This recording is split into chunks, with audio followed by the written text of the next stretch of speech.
Samina madam, start the lecture. Yes, ma'am.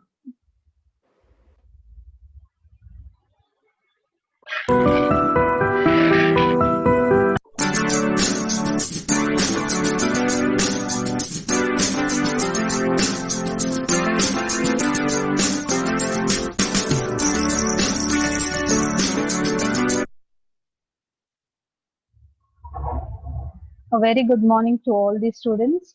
Today, once again, I welcome you all for the statewide online lectures. Today, we are going to continue with the chapter number 7, that is energy flow in an ecosystem.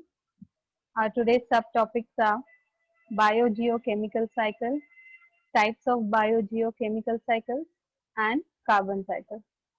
So, let's begin with the chapter number 7, that is energy flow in an ecosystem from science part 2nd. Before starting with our today's points, let us do a quick recap. Let us see what we have learned before. So firstly, what is an ecosystem?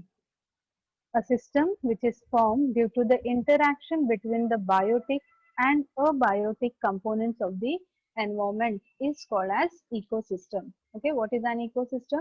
It is a system which is formed due to the interaction between whom? Between the living and the non-living components, that is the biotic and the abiotic components of the environment.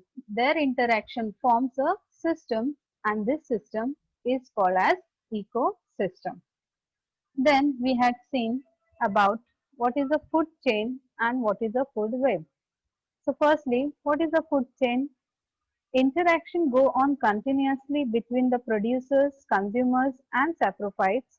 There is a definite sequence in these interactions which is called the food chain.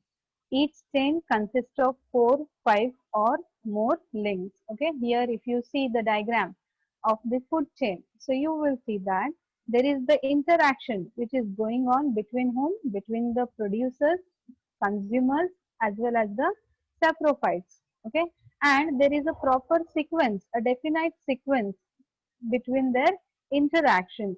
So such a chain, it is called as the food chain. Okay, and if you see, the food chain consists of 4, 5 or more links. Okay, there can be many links which are interconnected with each other. Okay, so they go on interacting with each other, forming a chain, and such a chain is called as food chain. Then what is the food web? An ecosystem consists of many food chains that are interconnected at various levels.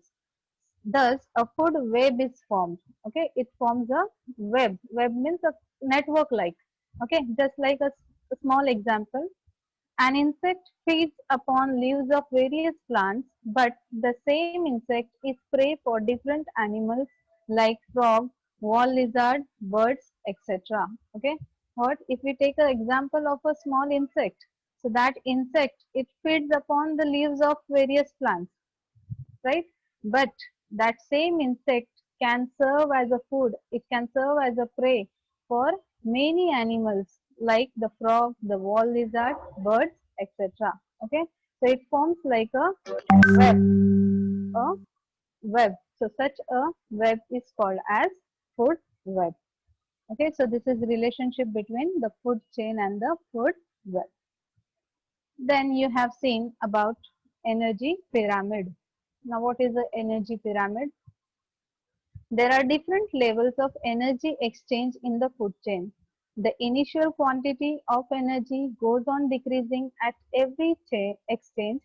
Similarly, the number of organisms also decreases from the lowest level to highest level. This pattern of energy exchange in an ecosystem is called as energy pyramid. As you all know that for doing any kind of work, we require energy. Okay, so this energy exchange in the food chain by whom?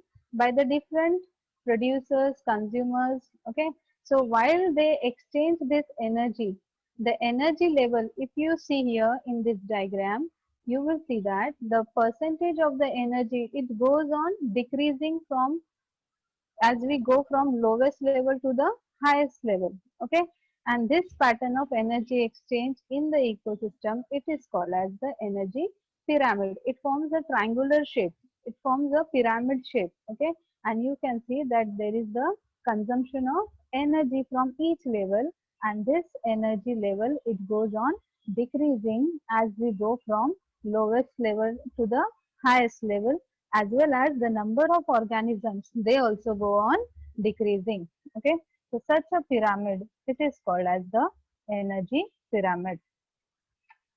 Okay, so this much we had seen in the previous lecture. Now our today's point, that is biogeochemical cycle. Now what is a biogeochemical cycle? The environment of Earth is made up of four spheres, that is atmosphere, hydrosphere, lithosphere and biosphere, right? Okay, so what is this biogeochemical cycle? It is the cyclic flow of nutrients within an ecosystem. Okay, what is biogeochemical cycle? By the name only you will understand, biogeochemical cycle. So it is a cyclic flow of what? Of nutrients within an ecosystem. So such a cycle is called as biogeochemical cycle. So this, if we know that the environment of Earth, it is made up of four spheres, right? Okay, so let us see them one by one. Which are the four spheres of environment? The first one, that is the atmosphere. So what is atmosphere? The gaseous cover surrounding the earth, it is called as atmosphere. Okay, it is a cover of what? Cover of gases which is surrounding the earth. It is called as atmosphere. Similarly, there is hydrosphere. Now hydro means water. So hydrosphere means there are the various types of water bodies which are seen on the earth. So these water bodies, either they come from lakes, rivers, seas, oceans. Okay, so they all together form the hydrosphere. Okay, then there is lithosphere. What is lithosphere? The earth's crust or the uppermost layer of the earth's surface made up of rocks and soil is called as lithosphere. Okay, what is lithosphere? It is the uppermost layer of the earth. What it is made up of? It is made up of rocks and soil. So this uppermost layer of the earth, which is made up of rocks and soil, is called as lithosphere. Okay, then the entire region of atmosphere, hydrosphere and lithosphere in which all living organisms exist, it is known as biosphere. Okay, what is biosphere? It is the entire region of atmosphere, hydrosphere as well as lithosphere in which the living organisms they exist, they live together. So such a sphere that forms, it is called as the biosphere. Okay. Thus, we can say that the biosphere composes of two components. One is biotic components and the other one is called as the abiotic components, right? Okay, so if we see the by the definition of biosphere, we come to know that there are the biotic components as well as the abiotic components which interact together in a biosphere. So what are these biotic factors or the biotic components? What are the examples? Like the organic matter, living things, oysters, blue crabs, zooplankton, phytoplankton, jellyfish, means all the living things are included under this category that is called as the biotic factors. In the same way, what are abiotic factors? These are climate, non-living things, sunlight, temperature, nutrient enrichment, humidity and soil. Okay.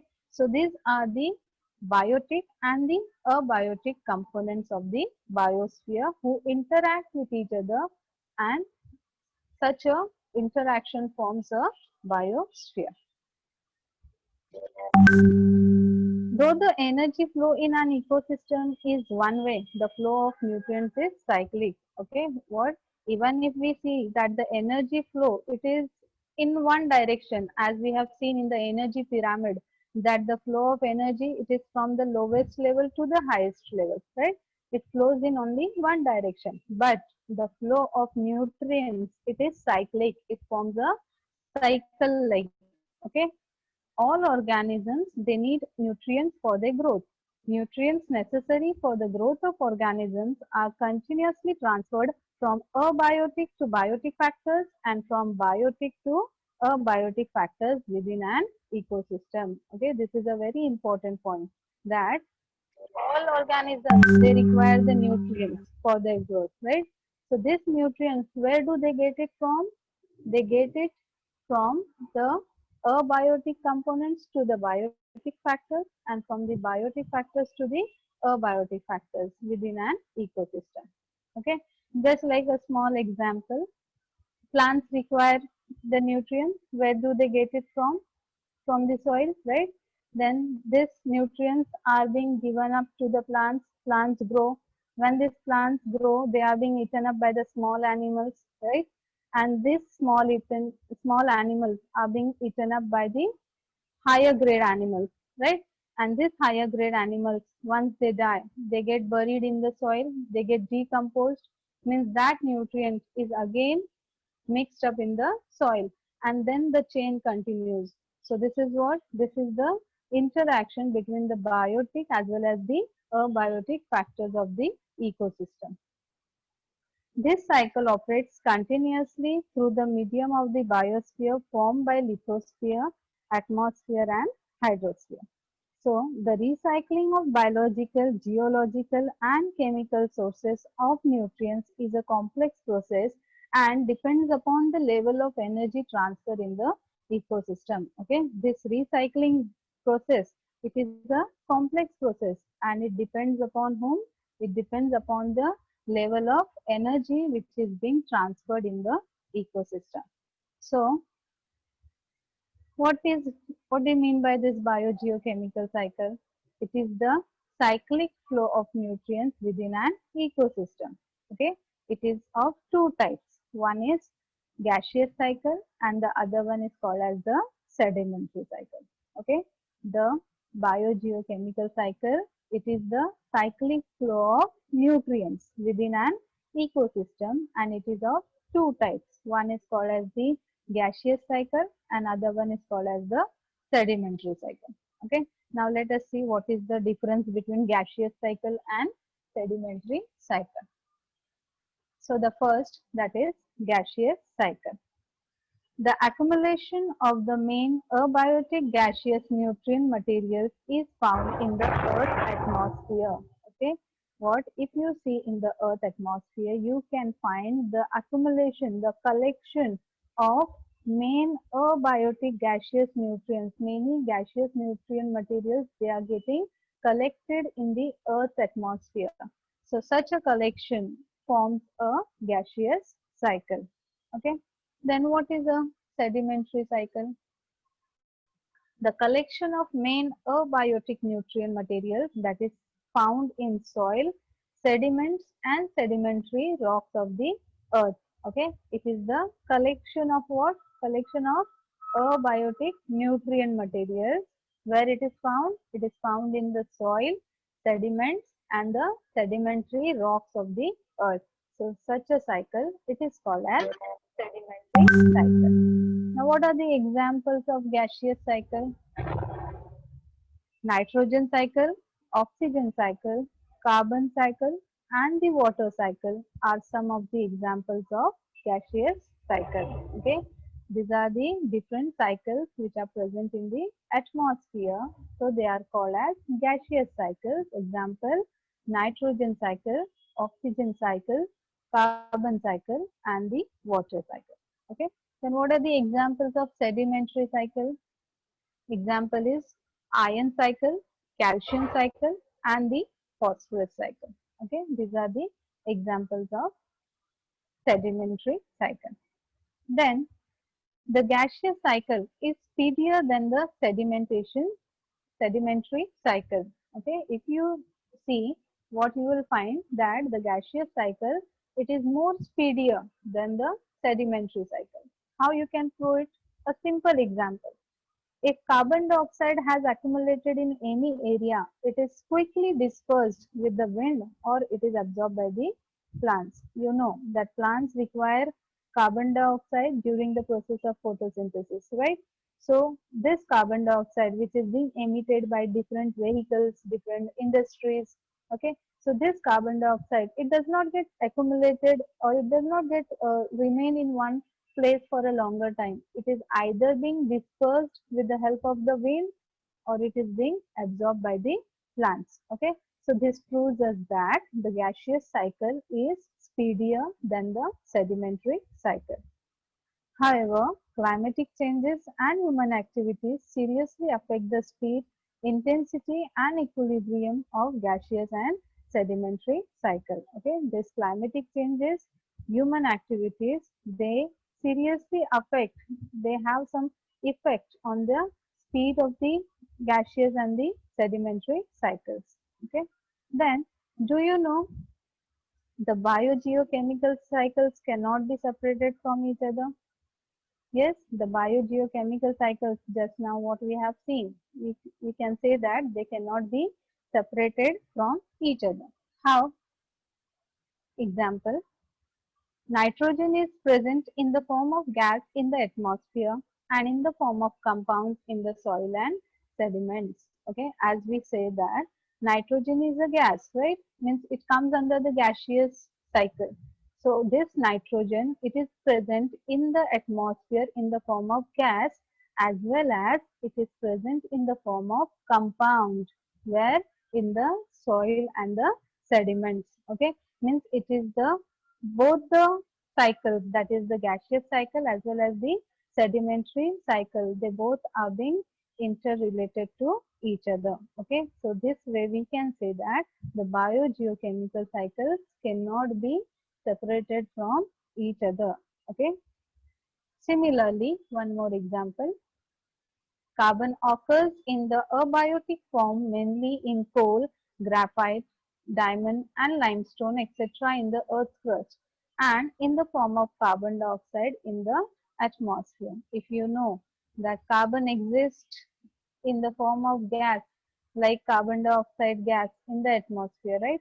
Similarly, carbon is also present in the earth's crust either in the form of diamond, graphite, fullerene or the soot. Okay, so these are the different allotropes of carbon which are being formed, which are being found in the earth's crust. Okay, so carbon exists in both, either in the gaseous cycle as well as it is present in the sedimentary cycle.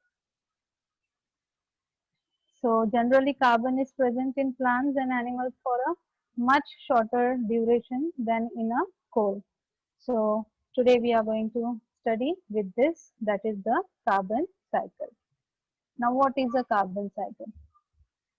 The circulation and recycling of carbon from the atmosphere to living organisms and after their death back to the atmosphere. It is called as the carbon cycle. Okay, what it is? It is the circulation and recycling of carbon, as we have seen just now that carbon exists in the atmosphere, right? So this circulation and recycling of carbon from the atmosphere to the living organisms and after their death, when the living organisms, when they die, they get buried in the soil. So this carbon is again given back to the atmosphere. So such a cycle is called as carbon cycle. What is the carbon cycle?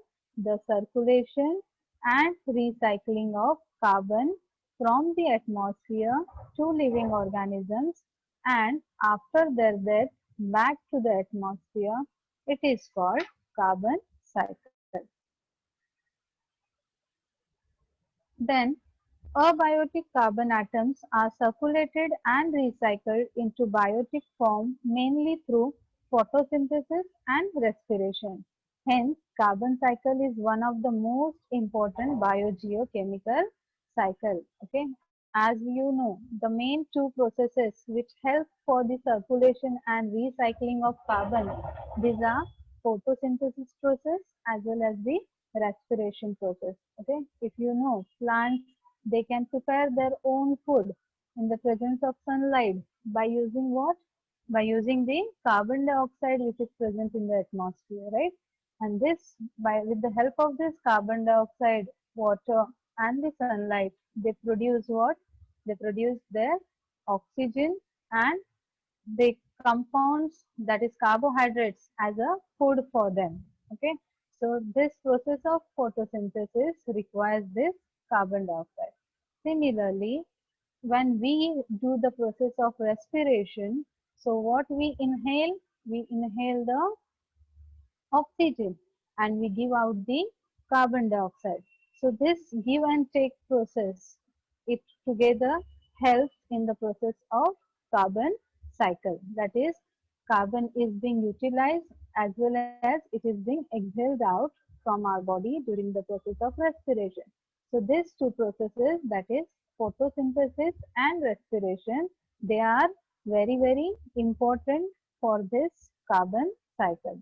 Okay, so this carbon cycle is most important in the biogeochemical cycle. So what happens in this carbon cycle? Let us see. Plants convert carbon dioxide into carbohydrates by the process of photosynthesis. As you know, what? The plants are capable of preparing their own food because they contain the chlorophyll pigments in them, right? And with the help of the sunlight, carbon dioxide and water, they are capable of producing their own food in the form of carbohydrates. Okay, so similarly, they produce the carbon compounds like the proteins and the fats as well. Okay, as like they produce the carbohydrates, in the same way they are capable of producing the carbon compounds like the proteins as well as the fats. Okay, then herbivores. Herbivores feed upon plants. Now what are herbivores? Herbivores means those animals which feed upon plants. So the nutrients which are being present in the plants, they are being taken up by whom? By this herbivores. So herbivores, they feed upon the plants. Then the carnivores, they feed upon herbivores. Now carnivores are whom? Are those animals which eat the smaller animals, that is called as the herbivores. So carnivores, they feed upon the herbivores. In this way, the biotic carbon is transported from plants to herbivores, from herbivores to carnivores, and from carnivores to apex consumers. Okay, if you see that firstly initial producers, these are the plants. Okay, so the plants are being eaten up by the herbivores. Okay, that these are called as the primary consumers. Then this primary consumers, that is the herbivores, they are being eaten up by the higher grade animals, that is carnivores, and these are also called as secondary consumers. Then they are being also eaten up by the tertiary consumers, that is the apex consumers. Okay, apex carnivores. Okay, so if you see that the level of energy, it goes on decreasing from lowest level to the highest level, and it is the flow of, it is the transport of the biotic carbon from where? From the plants to the herbivores, from herbivores to carnivores, and from carnivores to the apex consumers. And eventually, after their death, all type of consumers are decomposed by the decomposers like bacteria, fungi, and carbon dioxide is released again into the atmosphere, and it is used again by the living organisms. Okay, the different types of decomposers which are being present in the soil, what they do, that once the organism is being dead, so that organism is being decomposed with the help of this several decomposers like the bacteria, fungi. Okay, so these are the different types of decomposers who help in the decomposition of the various organisms. And what they do during this process of decomposition, they release the carbon dioxide in the atmosphere, and in this way the carbon is being given out in the atmosphere. Okay, and that carbon dioxide is once again used by the living organism. In this way, you can see that the carbon is continuously passed on from one living organism to another, right? Okay, what we have seen, the plants are the producers, then they are being, the carbon compound is being eaten up by the herbivores are being eaten up by the carnivores are being eaten up by the apex consumers, right? So in this way, you can see that the carbon is continuously passed on from one living organism to another, and after their death, it is again released back into the atmosphere. So such a cycle, it is called as the carbon cycle. The carbon cycle is essentially a perfect cycle because as soon as carbon is released, it is returned back to the atmosphere, right?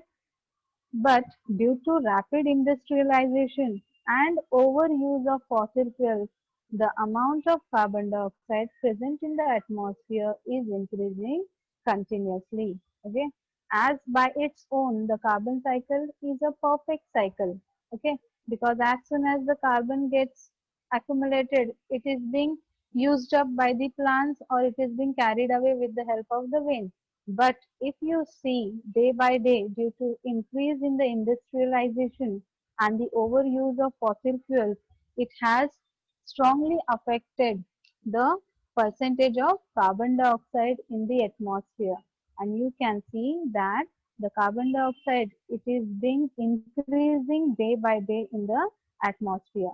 Even though the carbon content on the earth is constant, there is a rise in the temperature due to the large amount of carbon present in the air in the form of carbon dioxide. Okay, as due to the man-made pollution, what happens? There is the release of carbon dioxide, there is the emission of the carbon dioxide due to burning of the fossil fuels, due to increasing industrialization. Okay, so this has affected the percentage of carbon dioxide in the atmosphere, and as a result, because of this increasing percentage of carbon dioxide in the atmosphere, the temperature of earth is being rising day by day. Okay, so what we should do, we should be careful that we should make a very less use of this fossil fuels, right? The industrialization areas, they must they must strictly follow the rules by which they will not release the carbon dioxide more in the atmosphere, or there must be some limit for it. Okay, there are some laws which they should strictly follow. As a result, what will happen? The percentage of carbon dioxide will get decreased. Okay, and in this way, our earth will be free from carbon dioxide, or it will be safe for us. Okay, at the percentage of carbon dioxide, if it decreases, then the rise in temperature will also fall down. Okay, it will also be good for us. So it is very important that we should make a very less use of the fossil fuels as well as the industrialization. Okay, so in this way we have completed our today's point. So let us revise once again. Today we have seen about what is ecosystem, right? That is the system which is formed due to interaction between the biotic and the abiotic components of the environment, right? Then we have seen the relationship between food chain and food web, right? Then we have seen about energy pyramid. That is, we have seen that the energy exchange, it takes place at different levels. Okay, and as we see that the level of energy, it goes on decreasing from lowest level to highest level, and such a pattern of energy exchange, it is called as the energy pyramid, right? Then we have seen about what is biogeochemical cycle. Okay, biogeochemical cycle is the cyclic flow of nutrients within an ecosystem. Okay, what is biogeochemical cycle? It is the cyclic flow of nutrients within an ecosystem. Then we have seen that the biogeochemical cycles are of two types, gaseous cycles and sedimentary cycles. Okay, then what are gaseous cycles? It is the accumulation of gaseous nutrients in the atmosphere. It is called as the gaseous cycle. And what is sedimentary cycle? It is the accumulation of abiotic nutrient materials in the soil, sediments, and the sedimentary rocks of the earth. That is called as the sedimentary cycle. Then what we have seen the examples of gaseous cycle, that is nitrogen cycle, oxygen cycle, carbon cycle, and the water cycle. Then the examples of sedimentary cycle like iron cycle, calcium cycle, and the phosphorus cycle. Okay. Then we have seen that carbon plays a very important role in our environment. Okay. This carbon, it is being needed for the process of photosynthesis as well as for the respiration. They are the main sources for the carbon. Okay. Then what is carbon cycle?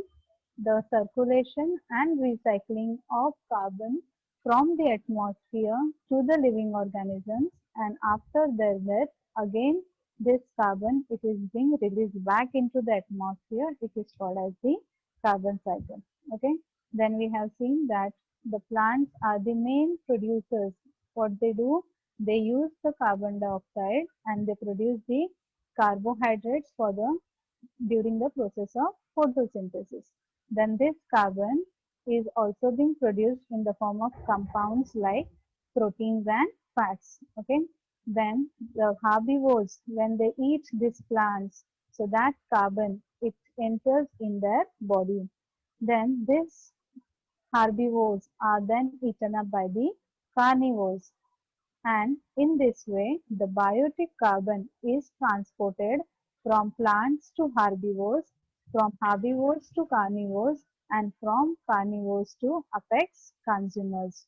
Okay, and this all organisms, when they die, this all type of consumers are decomposed with the help of the decomposers like the bacteria, fungi, and during this decomposition process, the carbon dioxide is released back into the atmosphere, and it is then again used up by the living organisms.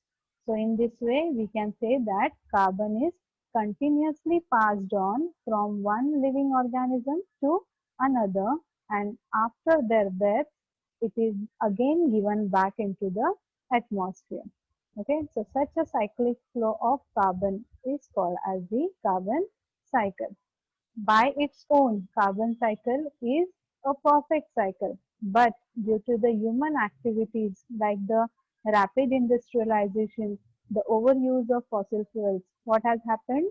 The percentage of carbon dioxide has been increased in the atmosphere, which has affected the rise in temperature of the earth. Okay, so we should take care that we should not make a more use of the fossil fuels. Also, the industrialization should not emit a lot of carbon dioxide in the atmosphere. They should strictly follow the laws, okay, so that there is no any creation of pollution in the atmosphere. Okay, so this was about carbon dioxide. So a small assignment for everyone. I hope that you all are ready for answering. So the first question, give some examples of sedimentary cycle. Give some examples of sedimentary cycle. Can anyone give me the example of sedimentary cycle?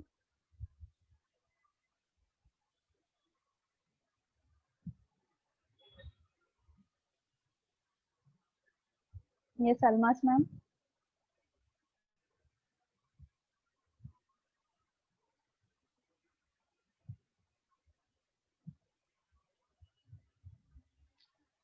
Yes. Have you finished? Yeah, I have finished. Okay, ma'am. Thank you.